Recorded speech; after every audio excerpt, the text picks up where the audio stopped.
నిజమైన ప్రత్యంగిర దేవిని ఆరాధించాలంటే ఆమె యొక్క మంత్రంలో బ్రహ్మోపాసిత ప్రత్యంగిర, విష్ణుోపాసిత ప్రత్యంగిర, ఆ విధంగానే ఋషులలో అంగీరస ఋషి ఉపాసిత ప్రత్యంగిర యొక్క మంత్రాలలో ఎక్కడ కూడా ఎండు మిరపకాయల హోమం లేదు.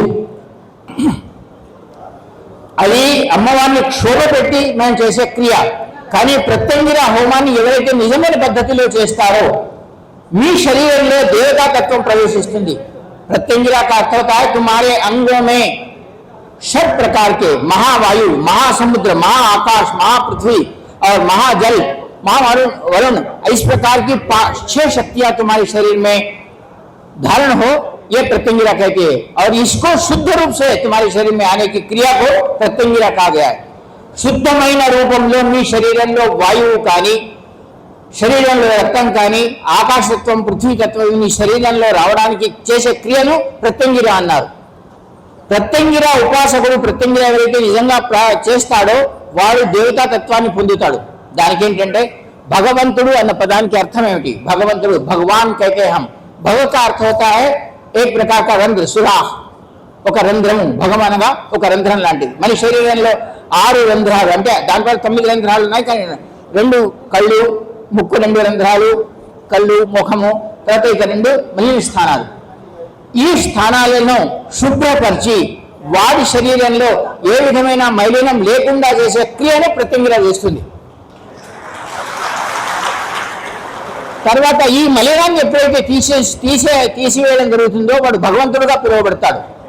భగవంతుడు అంటే భగాన్ని శుద్ధిగా ఉంచినవాడు.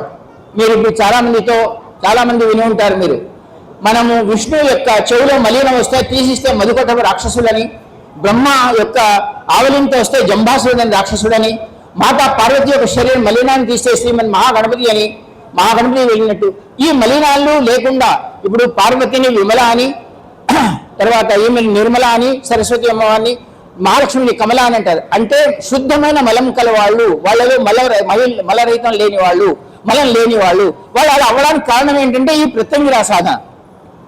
ఎవరైతే వాళ్ళకి ఏంటంటే భగాన్ని బాగా ఉంచిన వాడే वही भगवान. जिसको भग शुद्ध है, जिसके भग से अगर हम शुद्धता आती है, शुद्ध श्वास लेना, शुद्ध मुख से हम देखते हैं, इवन अपने मुख से थूक निकलता है तो हम उसको फिर जाके छूते नहीं, हमारे शरीर से निकले हुए मल को हम देखते हैं.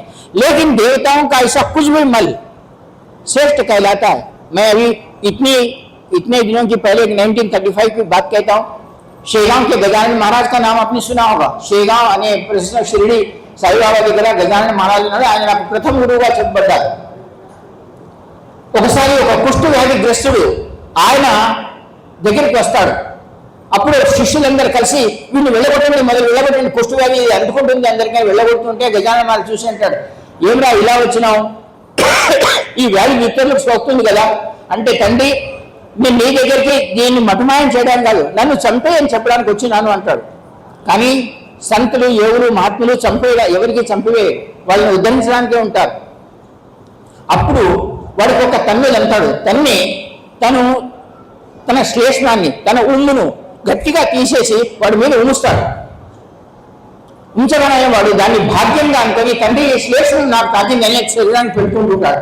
అప్పటికున్న ఆయుర్వేదం వాళ్ళంతా వచ్చి, అదే మూర్ఖుడా, మొదలే నీ శరీరం పాడైపోయింది, మురిగిపోయింది, దాని మీద ఆ ఉమ్ము అంతా పెడతావా, నీకు ఉమ్ము కనిపించింది, నాకు మందుగా కనిపించింది అంటాడు.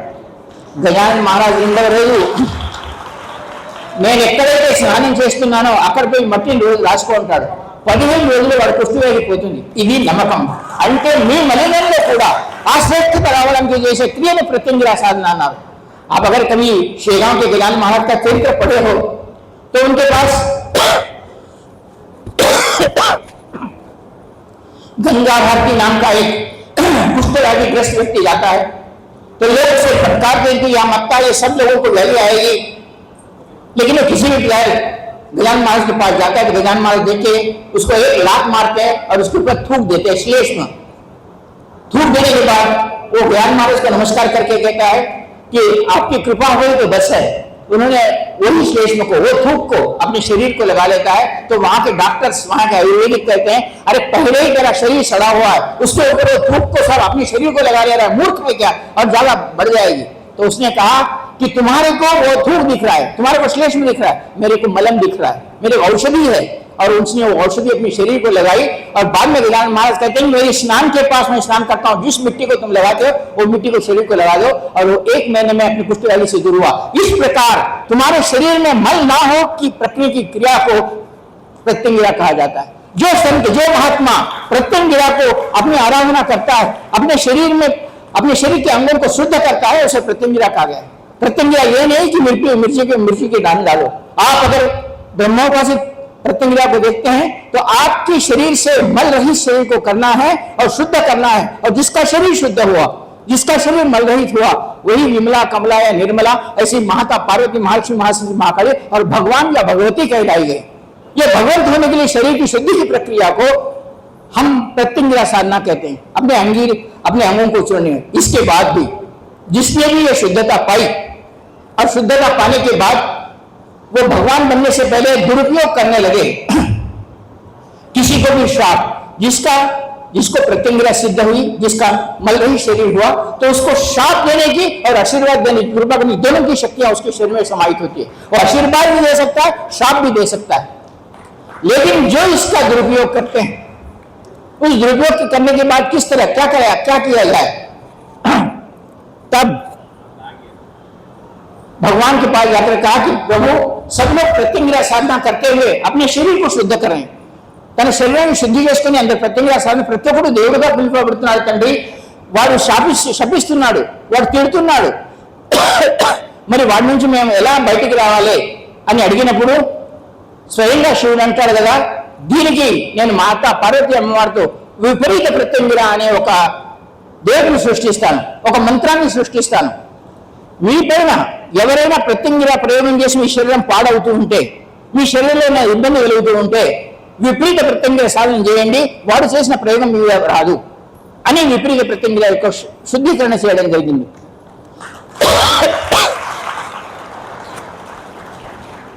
కనుక మన శరీరాన్ని భగవత్మయం చేయాలంటే ప్రత్యంగిర సాధననే చేయాలి, అదే గొప్పది. శరీరాన్ని దేవతాతత్వంతో ఋషితత్వంతో కూడుకున్నదిగా చేసే క్రియను ప్రత్యంగిర సాధన అన్నారు. అంగాలను శుద్ధిపరిచేది దేవతాతత్వాన్ని మనం చూస్తుంటాం. ఆంజనేయ స్వామి ఎగిరిపోతూ తన శరీరంలో ఒక చెమట బిందువు కింద పడితే ఒక చేప తీసుకున్నని దాంతో మత్స్యగంధుడు అనేవాడు ఉపయోగ. మనకు చెమట అన్నది మలినం, కానీ ఆంజనేయుని చెమట ఏ విధంగా పనిచేసింది, మత్స్యగంధుని యొక్క ఉత్పత్తి చేసింది. కనుక మీ చెమటలో కానీ మీ శరీరంలో శ్లేషణలో కానీ మీ శరీరంలో శుద్ధీకరణ కావాలి. ఆ చెమటగా ఉండదు, అది ఔషధంగా మారుతుంది.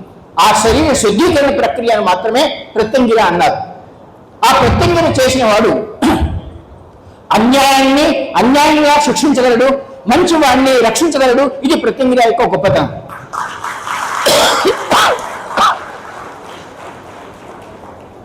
కానీ దాని యొక్క విపరీత అర్థాలు తీసుకుని ఇప్పుడు చేసే క్రియ ప్రత్యంగిర హోమం ఏదైనా కానీ మంచినీడు కానీ ప్రత్యంగిర హోమాన్ని ప్రత్యంగిర హోమం చేసిన వాళ్ళల్లో కోర్టు కేసులు లేవా, వాళ్ళు శత్రుభావంతో భయంపడతలేరా, వారి లోపల వాళ్ళ దగ్గర ఉన్న వాళ్ళు దూరం అవుతలేరా, ఇది మీరు ఒకసారి ఆకలించి చూసుకోండి. మీ జీవితంలో నిజమైందా అవునా కాదా?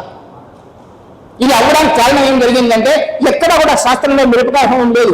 సమాజ కళ్యాణానికి రాక్షసుడు లాంటి వాడు సమాజాన్ని కనుక చంపుతూ ఉంటే, రాక్షసుడు లాంటి వాడు ఎవరైనా దేశాన్ని విధ్వంసం చేస్తూ ఉంటే వాడి పేరిట మాత్రమే మిరపకాయ హోమం చేయాలని ఉంది. కానీ మన సొంత విషయాల్లో మిరపకాయ హోమం వాడితే మీ శరీరమే పాడైపోతుంది, మీ వాడు దూరం అయిపోతాడు. కేవలం మా శ్రీకాంత్ తర్వాత రాకేష్ వాళ్ళ ప్రేరణతో ఇక్కడ రావాలని, కానీ నేను ఎప్పుడైతే అయ్యప్ప స్వామి వెళ్తున్నానో ఇక్కడ బంధువులైన వాళ్ళు ప్రత్యంగిర హోమం చేసే వాళ్ళు, ప్రత్యంగిర మందిరం కట్టిన వాళ్ళ దగ్గరికి వస్తే వాళ్ళతో అన్నమాట, ఇక్కడ పెడితే అక్కడ ప్రత్యంగిర హోమాలు మిరపకాయలతో చేస్తున్నారండి, వాళ్ళు పాడైపోతున్నారు, వాళ్ళ స్వయంగా కోర్టు కేసులు ఉంటున్నాయి, వాళ్ళ భార్య బిడ్డలు వాళ్ళతో దూరం, బంధువులు దూరం అవుతున్నారు, ఇది పరిస్థితి. అది అలా లేదండి, శాస్త్రం వేరు అని అప్పుడు అడిగినప్పుడే ఇక్కడ ప్రత్యంగిర యొక్క మందిరం ఉందని తెలిసిన తర్వాత ఇక్కడ ఉండే భద్రకాళి అమ్మవారు ఎవరైతే ఉన్నారో అది కాకతీయ రాజుల యొక్క కులదేవతగా చెప్పబడిన ఆ మహాతల్లి, ఆమెను अथर्वण काली अंटाరు. भद्रकाली को अथर्वण काली कहा गया है और अथर्वण काली को ही ब्रह्मोपासित शिवोपासित रहने कारण उसे ही प्रत्यंगिरा कहा गया है. भद्रकाली ने కూడా अथर्वण कालीगा తర్వాత భద్రకాళిగా చెప్పడంలో అర్థం ఏంటంటే ఆమె ప్రత్యేకగా చెప్పడింది. ఆమె మంత్రం ప్రత్యేకతో సమానమై ఆమెనే ప్రత్యేక దేవతగా చెప్పబడి కాకతీయ రాజకాలంలో ఉపాసన దేవతగా కులదేవతగా చెప్పబడింది. కానీ ఆమె ఆరాధన చేసే విధానం మనం ఎప్పటివరకైతే సరైన పద్ధతిలో చేయము, సరైన ఫలితాన్ని పొందలేము.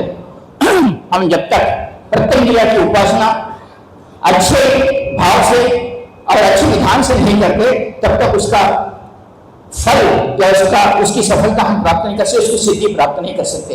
ये मैं नहीं कह रहा हूं, मेरे परम पूज्य सद्गुरुदेव जी को मैंने बहुत बार पूछा था कि प्रभु ये प्रत्यंगिरा के बारे में आपका क्या कहना है। अरे जोशी, और एक उच्च कोटि की साधना है, उसे आजकल गली गली में किया जा रहा है और बार बार में मैंने भी सुना है जोशी कि ये इसमें ये लोग लाल मिर्ची डालकर हवन करते हैं। लाल मिर्ची हवन कर डालने का कोई शास्त्र प्रमाण मुझे बता दो बोलो। मैंने कहा नहीं गुरु जी, मैंने भी सुना है और यह शास्त्र प्रमाण यह है कि मिर्ची का होम जो प्रत्यंगिरा मंत्र से डालते हैं उन्हें वो अपने बंधुओं से, अपने नजदीक वालों से दूर हो जाते हैं। उनके ऊपर निश्चित रूप से कोई ना कोई कोर्ट केस या मुकदमा चलता ही रहता है। उनके ऊपर ऐसा कोई चर्म व्याधि उनके ऊपर आराधित होती है। फिर उसके लिए क्या करे, तो परम पूज्य सद्गुरुदेव जी ने कहा था जोशी इसके लिए विपरीत प्रत्यंगिरा भी है, उसकी आराधना करनी चाहिए। तो विपरीत प्रत्यंगिरा क्या है? जो आपके ऊपर तंत्र हो, जो आपके ऊपर किसी प्रकार का कोई विचारित प्रयोग कर दिया गया हो और आपके पास लक्ष्मी नहीं आ रही हो, व्यापार बंद गया हो, आपको संतान नहीं हो रही हो, आपके शरीर में रोग प्रबल हो गया हो, तो इस साधना को विशिष्ट रूप से सही मार्ग में, सनातन मार्ग में अगर हम करते हैं और इसके लिए हवन सामग्री भी अलग है। आज यहाँ के साधकों को वही बतलाने के लिए मैं यहाँ आया हूँ कि प्रत्यंगिरा की साधना किस तरह करनी चाहिए। यहाँ जो दो यंत्र तुम्हारे सामने स्थापित किया है, एक प्रत्यंगिरा साधना का यंत्र है और दूसरा विपरीत प्रत्यंगिरा का साधना का यंत्र है। जो लोग आज मैं जो मंत्र बोलता हूँ, जो साधना यंत्र बोलता हूँ, उसकी केवल 16 माला करके उसका दशांश हवन करते हैं और आप समाज को, हमारे सनातन धर्म को नुकसान करने वाले, हमारे देश को नुकसान करने वाले उसके बारे में एक माला 11 आहुतियां डाल दो और मुझे आप 15 दिन में बोलो कि तुम्हारे को जो सता रहे हैं, अन्याय तुम्हारे पर कर रहे हैं और वो लोग जी रहे हैं, अगर वो 15 दिन में नहीं हुए तो मैं ये मंच छोड़ दूंगा, तुम्हारे को इतनी गारंटी देता हूं।